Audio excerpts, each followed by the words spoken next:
عموماً ہم نے اپنے بڑوں کو دیکھا مناجات دعائیں یہ سب کی جاتی، لیکن آج کے اس جدید دور میں ٹی وی چینلز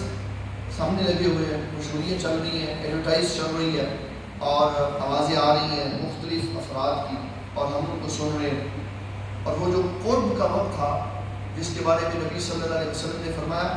افطاری کے وقت دو خوشیاں اللہ تبارک و تعالیٰ انسان کو دیتا ہے، ایک افطاری کی اور دوسری اللہ تعالیٰ سے ملاقات کی۔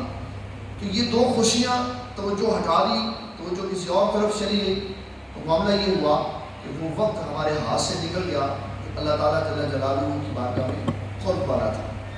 اس میں ہمارے جتنا بھی نوجوان طبقہ ہے سب فیس بک پہ، ٹک ٹاک پہ، اسنیک ویڈیو پہ اپنا کافی سارا ٹائم گزارتے ہیں۔ روزے میں اگر ہم اپنا وقت اس طرف گزار رہے ہیں